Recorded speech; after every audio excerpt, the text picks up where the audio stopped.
안녕하세요. 오늘 이 저녁에 함께 모여 하나님 앞에 예배드리러 나오신 우리 성도님들을 환영합니다. 오늘 주일, 상당히 날씨가 더운 주일이었는데요.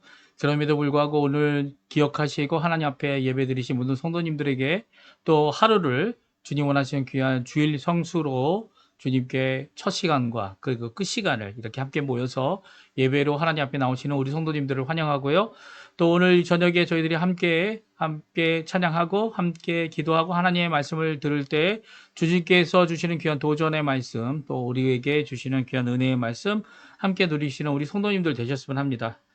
다 같이 사도신경으로 우리의 신앙을 고백하시면서 2024년 2월 23일 주일 끝 시간 예배 하나님께 같이 드리겠습니다. 전능하사 천지를 만드신 하나님 아버지를 내가 믿사오며 그 외아들 우리 주 예수 그리스도를 믿사오니 이는 성령으로 잉태하사 동정녀 마리아에게 나시고 본디오 빌라도에게 고난을 받으사 십자가에 못 박혀 죽으시고 장사한 지 사흘 만에 죽은 자 가운데서 다시 살아나시며 하늘에 오르사 전능하신 하나님 우편에 앉아 계시다가 저리어서 산 자와 죽은 자를 심판하러 오시리라. 성령을 믿사오며 거룩한 공예와 성도가 서로 교통하는 것과 죄를 사하여 주시는 것과 몸이 다시 사는 것과 영원히 사는 것을 믿사옵나이다. 아멘. 우리 같이 찬양하겠는데요. 눈을 들어 주를 보라. 이 시간은 하나님 앞에 예배드리는 시간이죠. 그리고 주님을 바라보고 주님의 임재에 우리가 하나님께 감사하는 귀한 이 시간이 되셨으면 합니다. 우리 다 같이 눈을 들어 주를 보라 찬양하겠습니다. 눈을 들어 주를 보라. 주의 영광을 보라. 눈을 들어 주를 보라. 주의 영광을 보라. 주는 빛 거룩과 진리 능력의 주의 영광 나타나셨네. 선포하라 선하신 주. 주의 인자는 영원함이라. 선포하라 선하신 주. 주의 인자는 영원함이. 한 번 더 찬양합니다. 눈을 들어 주를 보라. 주의 영광을 보라. 눈을 들어 주를 보라. 주의 영광을 보라. 주는 빛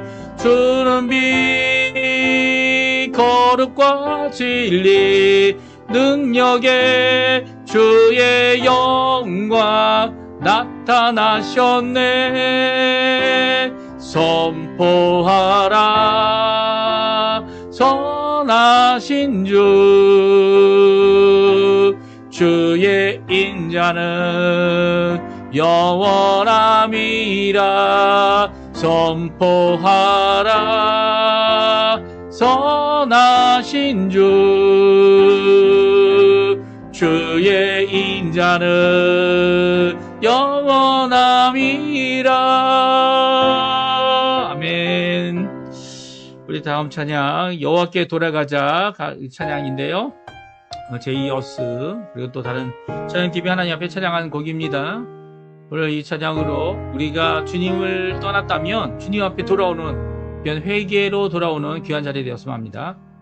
내 백성이 나를 떠나 돌아가니 돌아섰지만 내 사랑이 내 백성을 포기 못하니 내 모든 것 내어주고 나 그들을 얻으리라. 여호와께 돌아가자. 우린 돌아서도 그는 변치 않네. 여호와께 돌아가자. 우린 넘어져도 그 사랑 영원하네. 다시 한번 찬양합니다. 내 백성이 나를 떠나. 내 백성이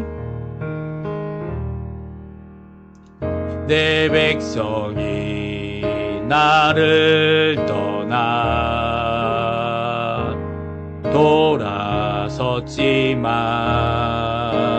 돌아섰지만 내 사랑이 내 백성을 포기 못하니 내 모든 것 내어주고 나 그들을 얻으리라. 여호와께 돌아가자.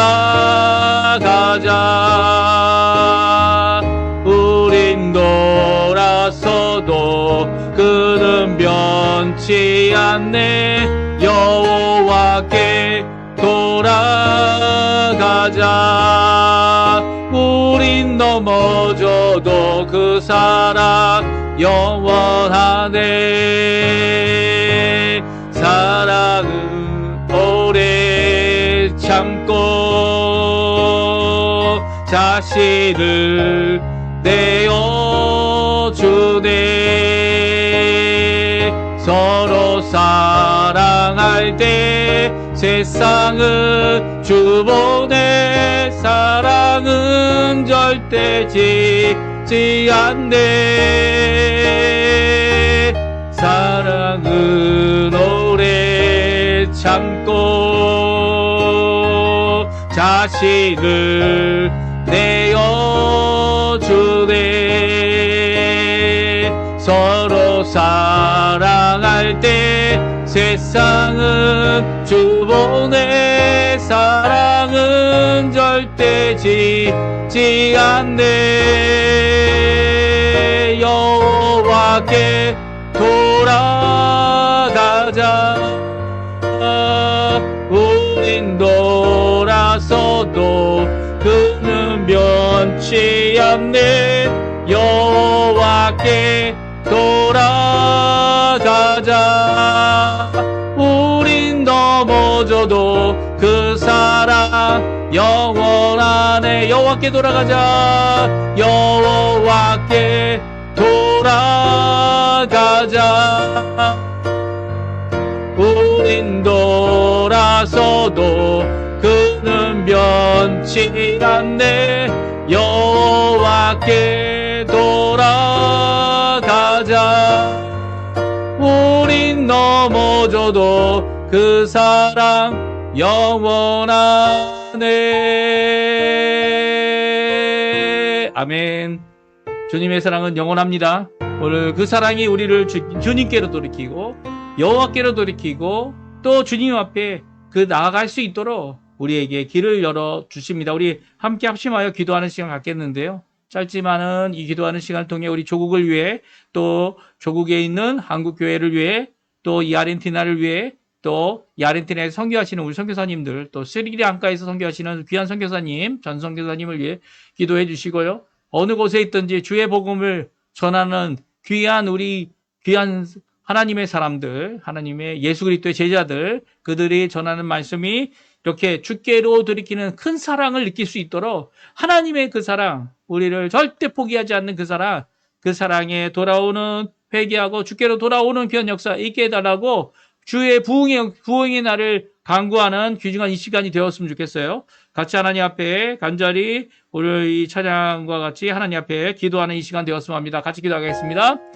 할렐루야. 하나님 아버지 감사합니다. 오늘도 이 시간에 함께 모여서 하나님 앞에 기도하며 이 저녁 시간을 하나님 앞에 간구합니다. 주님께서 주시는 귀한 은혜를 따라서 저희들이 나올 때마다 하나님의 나라, 하나님의 의, 하나님의 영광을 먼저 구하는 저희들의 삶이 되게 해주신 것 감사드리고, 그것이 무엇인지 우리의 인생을 다 걸고 우리의 삶을 다 걸고 주님 원하시는 일이라면 주님 베풀고, 주님 원하시는 일이라면 그것을 이루어내고, 그렇게해서 오늘도 우리에게 베푸실 큰 일을 바라보는 저희들 될 수 있도록 허락해 주시고, 오늘도 머리 숙여 기도하는 우리의 기도에 속히 응답해 주셔서 어둡고 힘든 모든 상황 가운데서 주님 오히려 주님 원하시는 귀한 일들을 이루어내는 저희가 될 수 있도록 주님 허락해 주시고, 주님이 주시는 귀한 그 은혜 가운데 오늘도 주님 앞에 가까이 나가는 이 저녁 시간, 이 주일 끝 시간 예배 될 수 있도록 인도해 주십시오. 해가 지기까지 저희들의 열심으로 주님 이 주일을 지내고 주님 이 주일의 안식을 누리며 이 주일에 주님께서 원하시는 귀한 복음의 일을 위하여, 생명의 일을 위하여 부활의 그 소망을 품고 오늘도 살아가는 우리의 삶이 아버지 하나님 주님의 부활의 그 안식을 바라보며 지금도 열심을 내고, 지금도 아버지 하나님 많은 것이 부족하고 많은 것이 어렵고 많은 것이 힘들지만 그럼에도 불구하고 마땅히 해야 될 하나님의 나라, 하나님의 의를 구하는 것, 또 하나님 원하시는 이 사역에 하나님 전심전력할 수 있도록 하시는 하나님 앞에 오늘도 머리 숙여오니, 오늘도 힘을 내오니 주님 역사해 주시고 길을 열어주시고, 아버지 하나님 저희들 이 땅에서 잘 되는 거 바라는 게 아니라 오히려 아버지 하나님 이 땅에서 힘들고 어려운 지경까지 갈 그곳에 가더라도 하나님 원하시는 귀한 일을 이루어내는 저희가 될 수 있도록 도와주시고, 아버지 하나님 아직도 부족하고 아직도 연약해서 아버지 하나님 주님 원하시는 일들을 즉각 아버지 하나님 순종하지 못하는 저희들 용서해 주시고, 오히려 제자로 삼으시고 제자로 부르시고 제자로 역사해 주시는 귀한 이 역사가 아버지 우리 조국 대한민국과 한국교회 있게 도와주시고 하나가 되게 도와주시고, 한국교회가 주님 하나님 앞에 기도할 때 좌로나 우로나 치우치지 아니하고 오히려 주님의 말씀 안에서 그 말씀을 따라서 주님 원하시는 귀한 이 복음 사역, 주님 원하시는 귀한 아버지 하나님의 사랑을 전하는 이 일, 주님 아버지 마지막 때에 주께로 돌이키고자 원하여 아버지 힘을 내는 저희들 되게 도와주시고, 다른 곳에 우리의 감정, 우리의 열정, 우리의 생각을 빼앗기는 일이 없게 도와주시고, 오히려 주의 복음에 우리의 전심을 다하는 저희가 되게 허락해 주십시오. 우리 아르헨티나 새정부를 위해 기도하고, 아버지 하나님 이 나라가 꾸는 나라가 아니라 구임을 받는 나라가 아니라 오히려 구워주는 나라가 되게 도와주시고, 이곳에 신앙 회복, 부흥의 역사를 일으켜 주시고, 우리 한국교회, 한국 교포 사회들, 교포 교회, 교포 청년들을 주님께서 붙들어 주셔서 이것이 선교의 전초지가 되어 전 세계를 향하여 이 남반부뿐만 아니라 북반구까지도 주께로 돌이키는 데 귀 쓰임 받는 저희들 될 수 있도록 주님 역사하여 주시옵소서. 오늘도 주님 앞에 우리의 모습, 우리의 부족함, 우리의 죄악된 모습, 우리의 제자들의 마땅히 되어야 될 모습을 주님 앞에 회개하며 주님 앞에 나옵니다. 오늘도 깨어 경성하고 주님 어떤 자가 되어야 될지, 예수 그리스도의 제자라면, 예수 그리스도의 제자라면, 예수 그리스도의 교회의 아버지 하나님 직분자라면, 하나님 앞에 부르심 받은 하나님의 사람이라면 어떻게 살아야 되는지 깨닫는 저희가 될 수 있도록 주의 역사해 주시고 붙들어 주시고 인도해 주시고, 아버지 하나님 우리들의 삶을 책임져 주시고, 이 모든 것 가운데 주님이 말씀하신 하나님의 나라, 하나님의 의를 먼저 구하고 그 명령하신 바 아버지의 전 세계를 향하여 복음을 전하는 이 모든 일에 대하여 힘을 낼 수 있도록 아버지 하나님 역사하는 그 하나님의 놀라움을 바라보며, 오늘도 주님이 주시는 귀한 말씀으로 은혜 받는 이 시간 되도록 허락하여 주시옵소서. 허락하여 주시옵소서.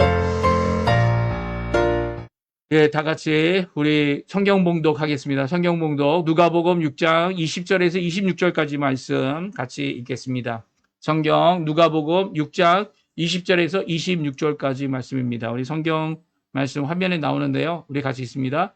예수께서 눈을 들어 제자들을 보시고 이르시되 너희 가난한 자는 복이 있나니 하나님의 나라가 너희의 것이며, 지금 줄인 자는 복이 있나니 너희가 배부름을 얻을 것이요, 지금 우는 자는 복이 있나니 너희가 웃을 것이며, 인자로 말미암아 사람들이 너희를 미워하며 멀리하고 욕하고 너희 이름을 악하다 하여 버릴 때에는 너희에게 복이 있도다. 그날에 기뻐하고 뛰놀라. 하늘에서 너희 상이 큼이라. 그들의 조상들이 선지자들에게 이와 같이 하였느니라.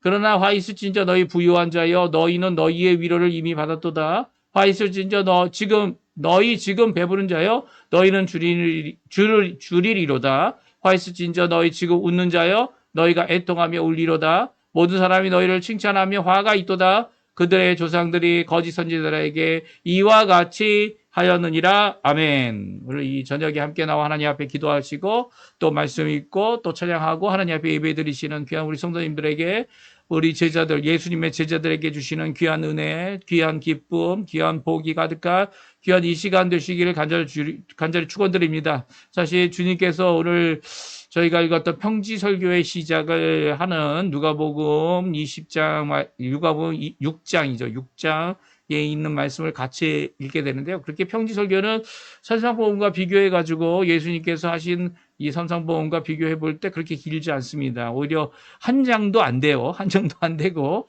20절부터 마지막 절까지 6장의 하반부에 해당하는 부분인데요. 어떻게 보면은 예수님께서 제자를 부르시기 위해서 산 위에 오르셨고요. 그리고 그곳에서 오랫동안 기도하셨습니다.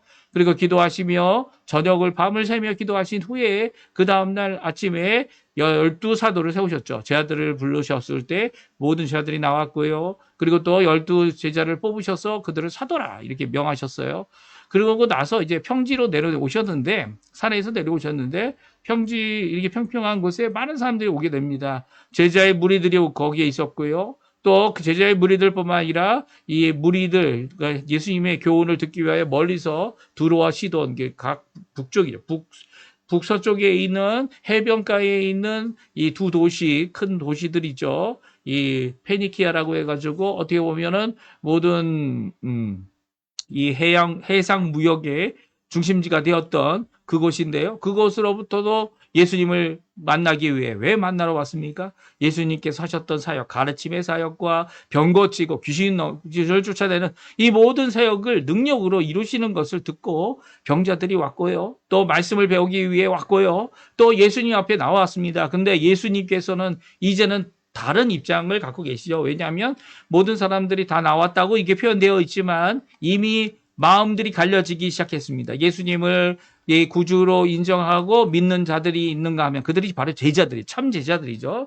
그와 상관없이 예수님을 어떻게 합니까? 이제는 이 율법 학자로서, 서기관으로서, 바리새인으로서 어떻게 예수님을 핍박하고 예수님을 고발할까? 이렇게 고민하며 예수님을 따라다니는 사람들이 있었다는 거예요. 그들 중에 이제 배반한 사람이 누굽니까? 가룟 유다죠. 가룟 유다는 제자라 이름을 불렸지만 어떻게 됩니까? 거짓 제자였죠. 거짓 제자였던 사람이 있었고 제자들 가운데 있었다라는 것을 예수님은 말씀해 주고 계신 것이 오늘 이 평지 설교의 부분입니다. 사실 이 평지 설교는 제자들에게 주신 말씀이에요. 이 제자라고 불림을 받고 심지어는 12사도로 뽑힌 12명의 사람들에게 주신 말씀이죠.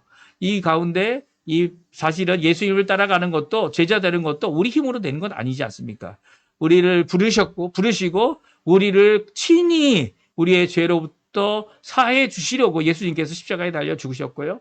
그리고 또 우리를 고아로 남겨두지 아니하시고 우리에게 다른 보혜사를 보내주셔서 이 성령 하나님이 각 제자들에게 있도록 하신 분도 바로 성령 하나님을 보내신 아버지 하나님, 아들 하나님 이 두 분이십니다. 그래서 삼위일체 하나님이 우리 제자들을 만드시고 또 제자들을 훈련시키시고 또 제자들을 세우셔서 제자의 일을 감당하도록 하게 하시는 이 모든 것들이 이 오늘 어떻게 보면 평지설교에 적혀져 있습니다. 내일부터 또 읽겠지만 저희들이 읽을 이 평지설교는요. 이 이후에도 제자들에게 명심해야 될 말씀, 오늘 본문에 나와 있는 네 가지 복과 네 가지 화죠. 화이스 진저했으니까 네 가지 복과 네 가지 화에 대한 말씀뿐만 아니라 이 가운데 제자들, 참 제자들이라면 이 명령을 따라 하나님 앞에, 예수님 앞에 순종해 나가야 됨을 온전히 드러내고 있는데요. 오늘 이 평지설교의 맨 첫 부분이 되는 네 가지 복, 네 가지 화를 우리가 함께 읽고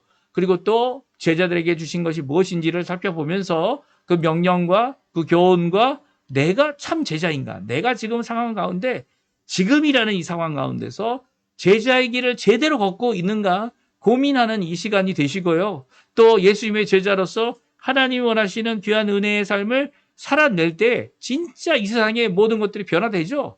변화됩니다. 하나님의 능력으로 역사하십니다. 왜냐하면 복을 주시기 때문이죠. 그리고 의대를 주시기 때문이죠. 성령께서 능력으로 역사하시기 때문이죠. 그런데 그렇지 못한 경우가 뭡니까? 바로 내가 진짜 제자가 아니고 말만 제자의 삶을 산다고 하면서 따라가는 일이 무엇인지를 우리에게 보여주는 이런 잘못된 길을 가게 되면 그러면 정말 복이 아니라 화 있을진저라고 하는 이 말씀이 이루어지는 겁니다. 정말 내가 지금 이 상황, 지금 이 때에 주님 원하시는 지금 마땅히 해야 될 일들을 이루고 있는지, 물론 여기에 나와 있는 이 복의 내용, 저주의 내용이 실질적인 이 필요나 실제적인 삶의 모습을 말씀하고 계신 겁니다. 그리고 말씀 가운데 이 부자가 됐다, 가난한 자가 됐다라는 의미가 무엇인지 함께 또한 생각해 보시고요. 또 하나님 앞에 나의 삶을 비춰보셔서, 거울로 비춰보셔서 주님 원하시는 귀한 은혜의 삶 살기를 간절히 축원드립니다.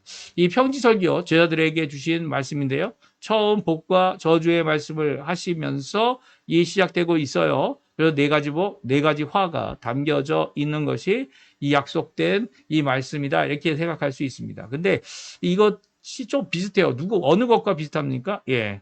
산상보훈이라고 해서 수훈이라고도 하고 상상보훈 산에 올라가셨더니 그 위에 올라가셨을 때 제자들이 가까이 왔고 그 뒤로 무리들이 앉아 있는 상황 가운데서 설교하신 이 상상보훈 어디입니까? 이 마태복음 5장이죠. 마태복음 5장 1절과 2절에 보게 되면 예수께서 무리를 보시고 산으로 올라가셨어요. 그리고 산에 올라가시니 제자들도 나왔습니다. 그래서 입을 열어서 제자들이 나왔을 때 한 거니까 제자들에게 요구하실 가르침의 내용이 삼상보훈이죠. 마찬가지입니다. 오늘 본문에도 예수님께서 평지에서 제자들을 보시고 제자들에게 말씀하십니다. 거기에 무리들이 많았지만 제자들을 보시고 하신 말씀이에요. 그러니까 이 삼상보훈이나 아니면 평지설교는 모두 다 제자들에게 요구하고 있는 내용입니다. 종종 이게 조금 우리가 생각하기에 정말 제자들을 위한 것일까? 삼상보훈의 팔복을 얘기하죠. 팔복이 예수님께서 얘기하셨는데 사실 팔복이 아니라 구복입니다. 사실 구복에 대한 내용이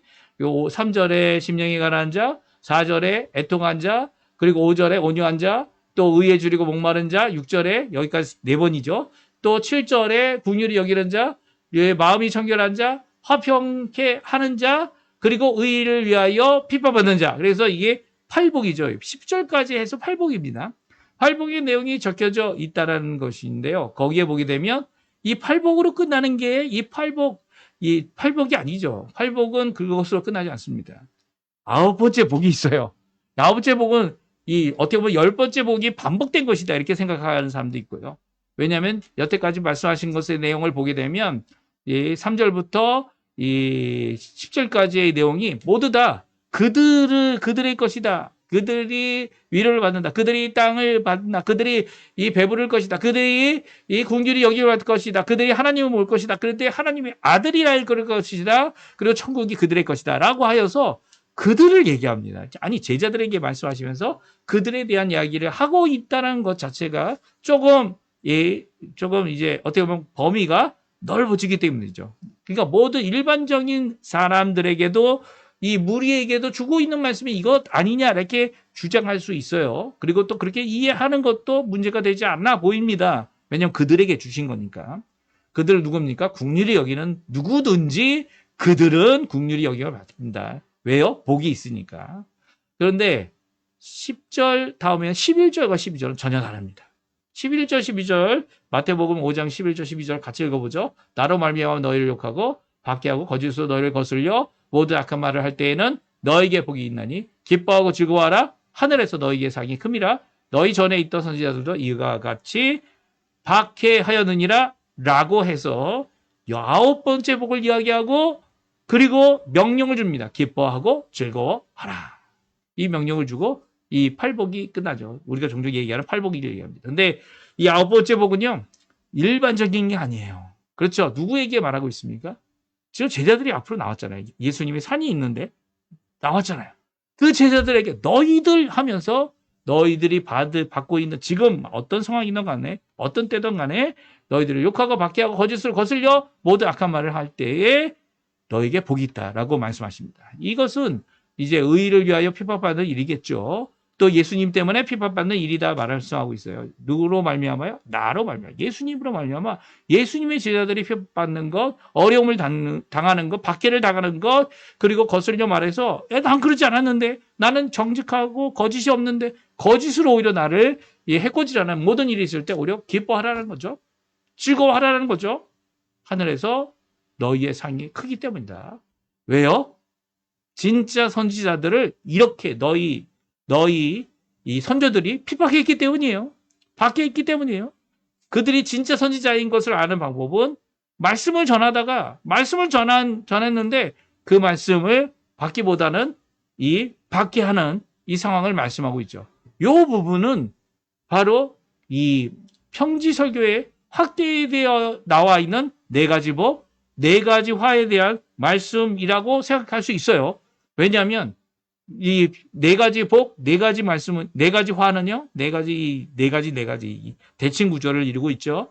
이쪽에서 이야기하는 복 받는 것이 정반대로 가게 되면 바로 이 화를 받을 것이다라고 이제 미래형으로 말씀해주고 있는데, 특별히 첫 번째 복이 바로 너희들 제자들을 향한 분명한 지명된 말씀이라면, 이 아홉째 복이 바로 이 평지설교에 나와 있는 이 부분이라는 거죠. 네 번의 복을 말할 때 너희들이에요, 다.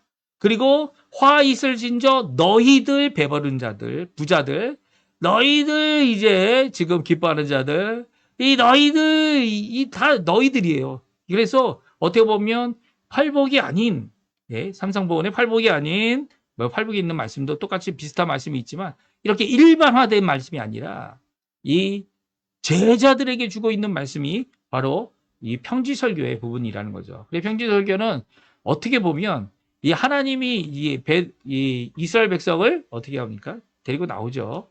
이 출애굽에서 구속하시고 속량하시고 그들을 홍해를 갈라서 데리고 나오시고 하나님의 율법을 주시고 시내산에서, 그리고 그들에게 이 축복과 저주의 말씀을 선포하십니다.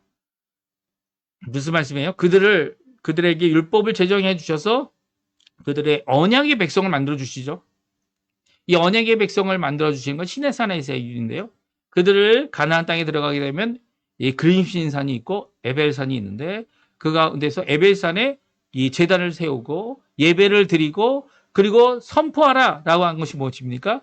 그림신산에 있는 이 여섯 족속을, 여섯 지파를 세워놓고 이 에벨산에도 여섯 족속을 세워놔서 그림신산을 향하여서는 뭘 선포해요? 예, 하나님의 축복을 선포하고 이 에벨산에서는 저주를 선포하라라고 말씀하고 있습니다. 구약 성경에는요, 어떤 축복을 선포했는지 그림신산에 선포의 내용은 없습니다. 그 내용을 찾아보기 힘든데요. 근데 에벨산에 있는 저주의 말씀은 그대로 기록되어져 있고요. 그 저주의 말씀이 이루어졌어요. 그렇죠? 그들이 오히려 하나님 앞에 하나님이 원하셨던 이 가나안 족속을 다 쫓아내지도 진멸시키지도 못한 상태에서 오히려 그 신을 자기의 음란하게 섬기게 되고 결국은 가나안 족속이 받아야 되는 진멸, 그 쫓겨남을 당하게 돼서 70년 동안 포로로 이 광야 바벨론에 가게 됩니다. 그리고 바벨론에서 돌아왔을 때 그들이 나라를 회복 못해요. 성전은 회복했지만 그들의 신앙을 온전히 회복 못합니다. 오히려 이 두 번째 성전을 헤롯이 이렇게 중축하면서 48년 동안 완공도 못한 가운데 있을 때 예수님이 오시죠. 그리고 예수님이 바로 진정한 회복자, 진정한 구원자, 그리고 또 진정한 이 메시아로서 이 이스라엘이 배척하여 오히려 전 세계를 향하여 이 모든 예수님의 제자가 되게 하는 귀한 역사를 이루게 하십니다. 그러니까 평지설교는 이렇게 하나님의 백성이 된 자들, 예수님의 제자가 된 자들에게 주시고 계시는 축복과 저주의 말씀, 마치 그림신산과 에베소서에서 주신 그 말씀을 선언하고 계신 거죠. 그렇게 얘기할 수 있습니다. 그들에게 이 말씀을 순종하지 않게 되면 제자의 삶을, 제자로서의 참된 제자로서의 삶을 사지 않는다면 거기에 대한 하나님의 심판이 있을 것이다라고 하는 경고를 또한 말씀하고 있는 것이 오늘 본문의 말씀이죠. 평지설교를 잠깐 살펴보면 다음과 같습니다. 첫 번째, 너희들 제자들에게 주신 약속의 말씀이다 라고 말씀하고 있어요. 우리 아까 전에 마태복음 5장 1절 2절에 이 말씀을 읽었죠. 산에 올라가서 산상보훈을 말씀하신 것 같이 제자들이 이 평지에서 예수님 앞에 있을 때 예수님께서 그들을 바라보시면서 말씀하신 것이라는 거예요. 그리고 두 번째는요, 이 사복, 네 가지 복으로 인해 주시는 명령이 있고 또 네 가지 화로 인해 주시는 명령은 없습니다. 이 명령이 오늘 본문에 나오는데요. 우리 먼저 이제 20절에 보게 되면 20절에 22절에 보게 되면 네 가지 복에 대해서 말씀하십니다. 우리 같이 읽어볼까요?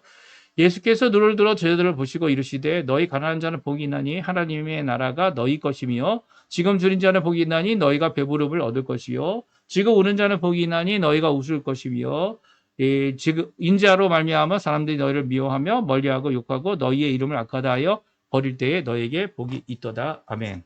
그렇습니다. 이제 네 가지 복이 여기 다 나와 있죠. 네 가지 복을 이야기하시면서 특별히 눈을 들어서 제자들을 보시면서 제자들을 향하여 말씀하신 겁니다. 그러니까 일반 이 무리들, 이 예수님을 따라다니고 자기의 필요를 채우기 위해 자기의 것을, 자기의 회복을 위해 자기에게 좋은 것을 위해 간구하는 자들이 아니고요.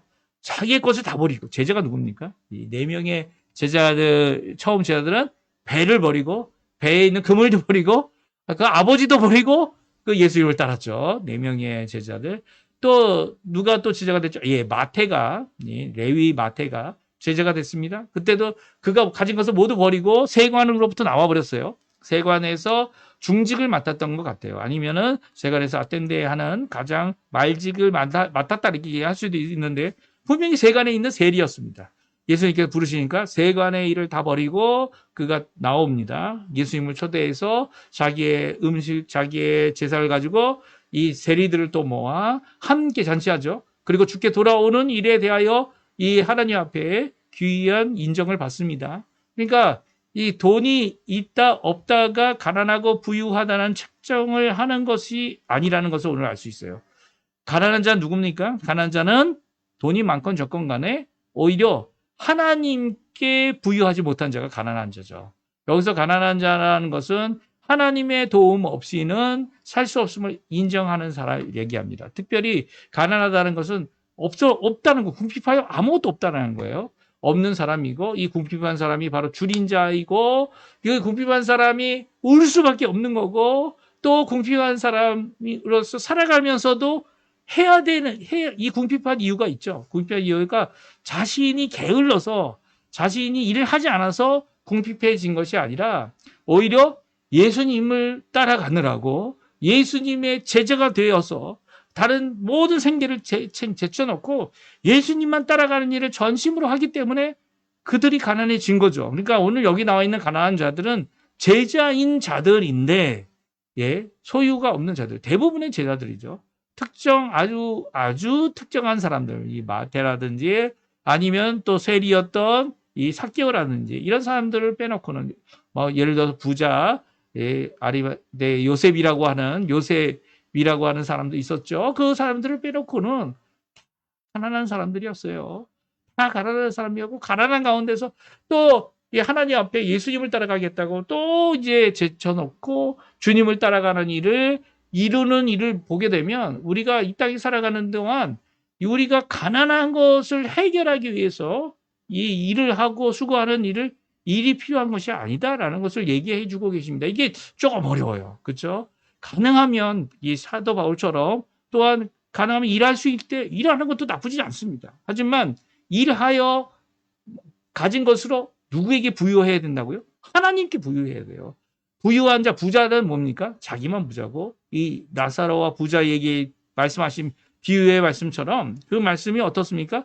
나사로에게 그의 부유함이 전해지지 않고 있어요. 오히려 버린 것, 쓰레기, 이 부자들이 누리고 자기들이 먹다가 버린, 너무 배가 불러서 먹다가 버린 그것들을 식량 삼아 살 수밖에 없는 나사로는 천국에 갔다는 이 표현은 바로 이 부분을 의미하는 거죠. 가난함과 부유함의 개념을 바꾸고 있는 겁니다. 오히려 이 성산보훈에 있는 말씀보다 이 종종 신학자들의 몇몇 사람들은 이 평지설교의 첫 번째 나와 있는 네 가지 복, 네 가지 화가 더 극단적이고 더 적극적으로 이 하나님의 예수님을 따라가는 제자의 삶을 이루라는 거예요. 가난에 대한 개념도 바꾸고 그리고 줄인 자에 대한 개념도 바꾸고 우는 자에 대한 개념도 바꾸고 오히려 예수님 때문에 핍박받는 일이 있어야 오히려 하나님 앞에 복된 자들이다 이렇게 말씀하고 있죠. 사실 참 제자, 이 복을 받는 이 사람들을 가리켜서 예수님께서 이 명령을 하십니다. 이런 가난함과 이런 주림과 이런 우는 자 가운데, 그리고 또 핍박받고 어렵고 예수님 때문에, 인자 때문에 어려워하는 모든 자들 때문에 너희들이 복이 있다라고 하시던 이 말씀, 이 미래에 오히려 이런 것들이 채워질 것이다라고 하는 이 불특정한 미래죠. 당장 내일이 아니에요. 이 지금 내일에 만약 내가 부유한 자가 되면 어떻게 되는 겁니까? 이 부자가 되면 이 화가, 네 가지 화가 임하는 거죠. 나의 상황이 부유한 자가 그럼 맨날 가난한 자로 살아야 되는 건가요?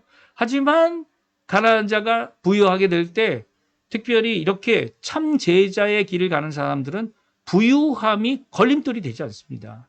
오히려 그 부유함이 하나님께 향하여 부유함이 되고 자신을 위한 것이 아닐 가능성이 많기 때문이에요. 물론 다 그렇지는 못하죠. 이 가룟 유다가 예수님을 동전 몇 개에 은님 몇 개에 예수님 팔아버린 거 아닙니까?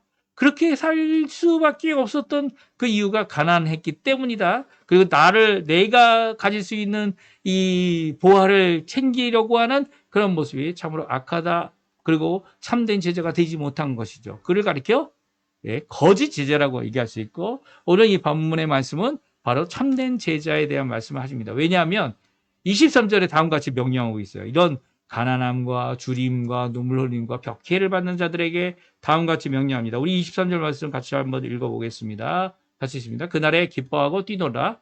하늘에서 너희의 상이 큼이라. 그들의 조상이 선지자들에게 이와 같이 하였느니라.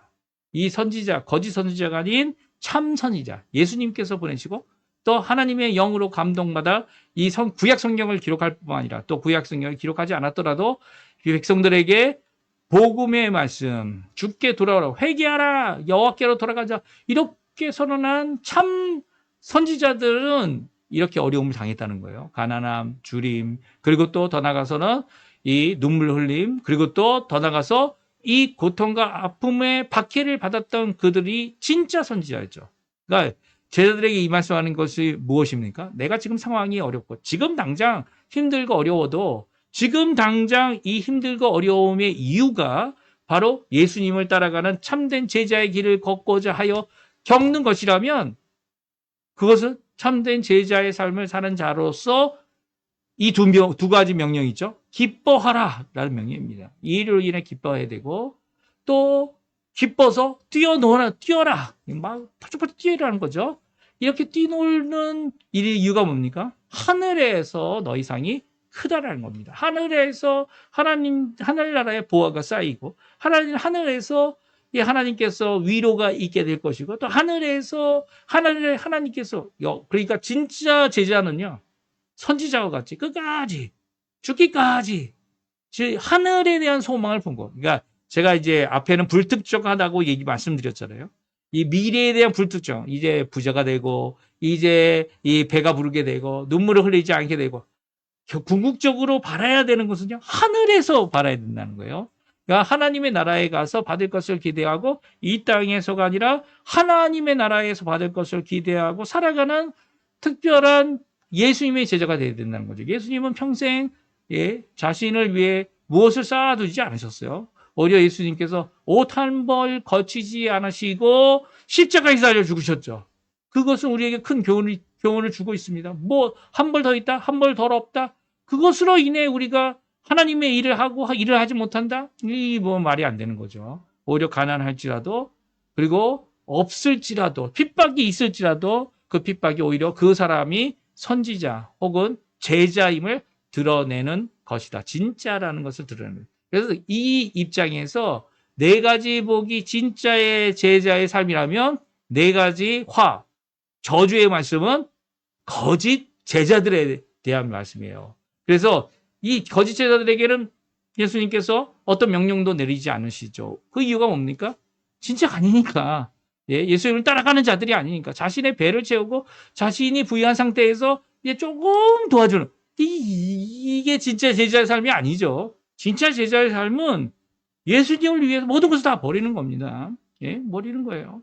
심지어는 이 아버지도, 이 배도, 그물도, 그리고 또 자기가 누릴 수 있는 세리의 이 길도 심지어는 삭개오는 뭐라고 했습니까? 내게 만약에 내가 부당하게 이 세금을 받거나 착취했으면 그 사람이 4배를 갚겠다. 구약적인 입장이죠. 회개의 모습입니다. 갚아내겠다라고 하는 그의 모습. 그래서 자신의 재산의 절반을 가난한 자를 위해 나눠주겠다. 이 모든 것들이요. 바로 예수님께 제자된 진짜의 모습을 보여주고 있기 때문에 예수님께서 여기도 이스라엘의 백성의 집이다.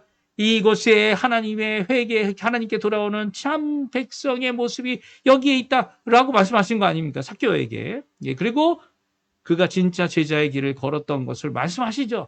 그 거짓 선지자와 같이 거짓 제자들은 뭐 합니까? 이 사람들 귀에 듣기 좋아하는 말씀과 아이고 마음에 수련하고 깔깔깔 웃을 수 있는 말씀들, 지금 당장 웃을 수 있는 말씀들, 지금 당장 배불리 할 수 있는 말씀들, 그런 것들로 인해서 도움이 되고 힘이 되는 것 같아 보이지만 그렇지 않다는 거예요. 진짜 제자들이인지 오늘 분명히 4가지 화를 통해 말씀해 주고 있습니다. 이게 경고의 말씀이죠. 지금 내 상황이 나를 위해서 있는 것인지 하나님을 위해 있는 것인지를 자신이 살펴봐야 되죠. 24절, 25절, 26절인데요. 같이 한번 읽어보겠습니다. 그러나 화 있을진저 너희 부유한 자여 너희는 너희의 위로를 이미 받았다. 여기에서 너희의 위로입니다.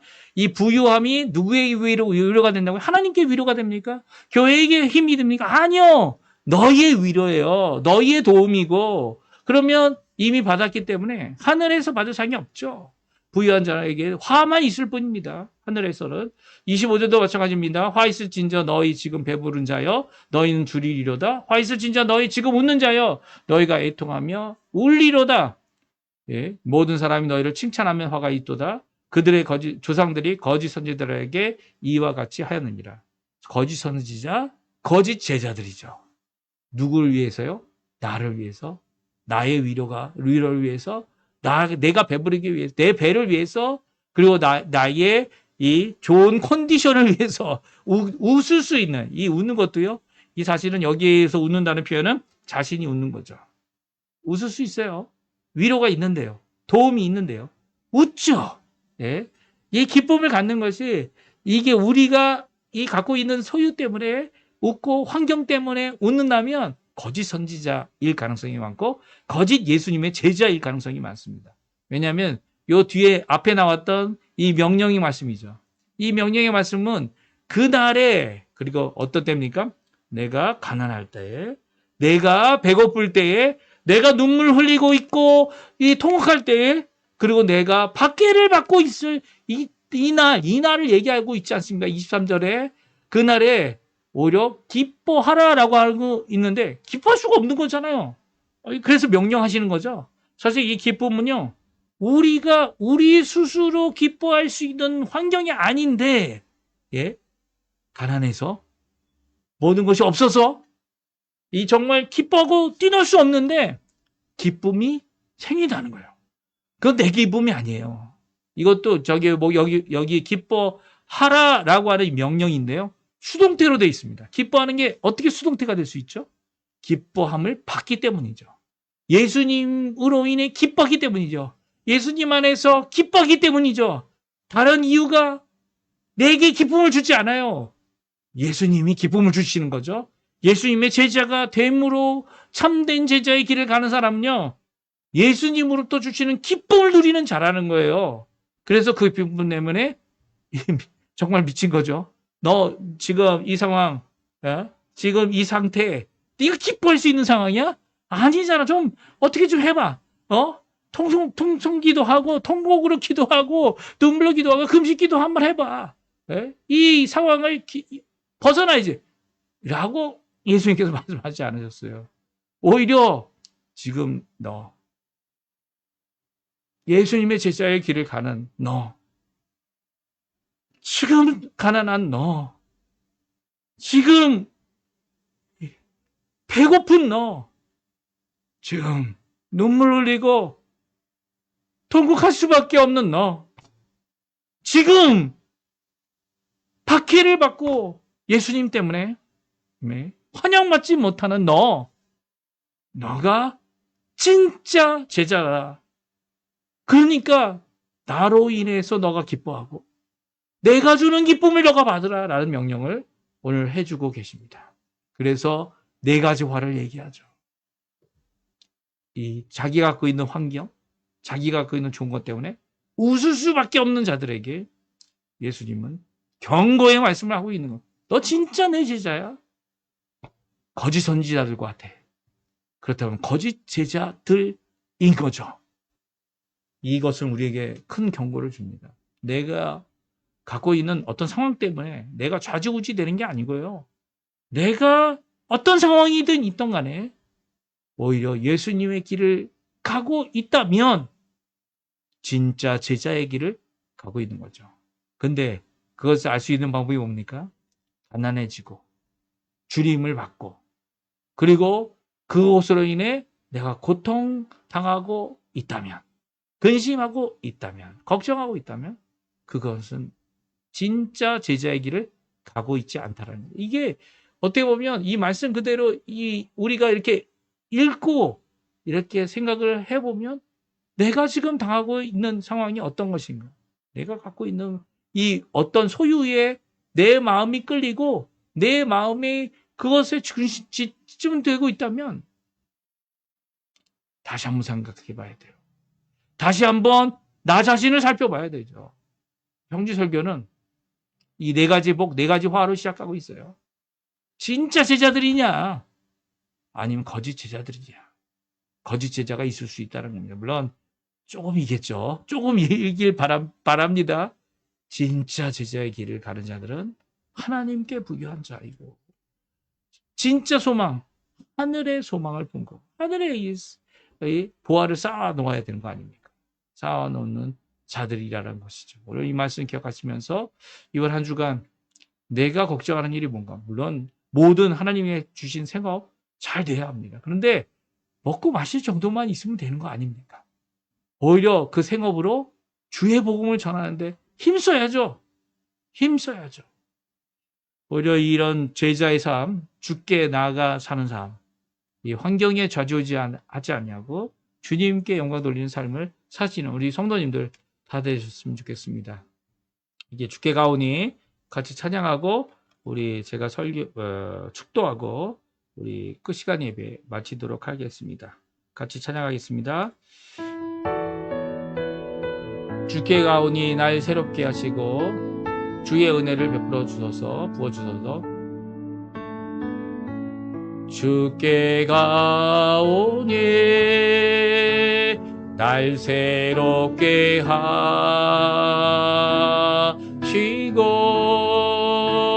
주의 은혜를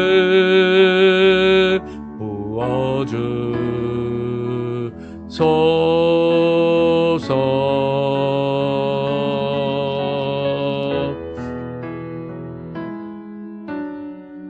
내 안에 발견한 나의 연약함 모두 벗어지리라.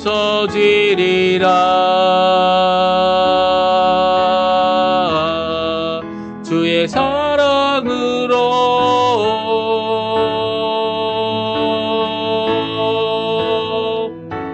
주 사랑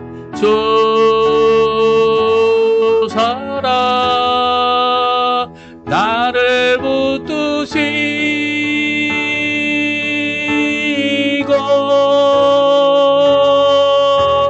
주 곁에 날 이끄소서. 독수리 날개쳐 올라가듯이 독수리 날개쳐 올라가듯 나 주님과 함께 일어나 걸으리. 주의 사랑 안에. 제가 축도하고 우리 예배 마치도록 하겠습니다. 축도합니다. 지금은 우리의 참 주님 되시고 우리를 위하여 구원의 길을 완성하신 십자가에 달려 돌아가실 뿐만 아니라 물과 피를 다 쏟아 죽으신 그분께서 우리를 대속하시고 속량하셔서 이 못난 죄인 예수님의 부르심을 받아 제자로서의 삶을 살도록 하시는 귀한 우리 주 예수 그리스도, 부활하셔서 오늘도 참된 소망이 되시는 예수 그리스도의 모든 은혜와 하나님 아버지의 사랑과 성령 하나님의 충만하심, 교통하심, 인도하심, 오늘도 우리를 붙들어 주심, 우리 가운데 기름 붓듯 주님께서 크신 은혜와 능력으로 지금 우리 처해 있는 이 상황 가운데 오히려 기뻐할 수 있도록 기쁨을 주시는 이 귀한 역사가 지금 함께 모여 참 예수 그리스도의 참된 제자가 되기 위해 거짓 제자의 삶을 버리고 주님을 따라가는 귀한 결심을 하는, 헌신하는 우리 모든 성도님들에게 지금부터 영원토록 함께 하시기를 간절히 축원드립니다. 아멘. 네, 예배를 마쳤고요. 예, 이번 한 주간도 주님 원하시는 귀한 제자의 삶, 제자로서의 귀한 축복을 누리시는 우리 성도님들 다 되시기를 간절히 축원드립니다. 예배 마쳤습니다.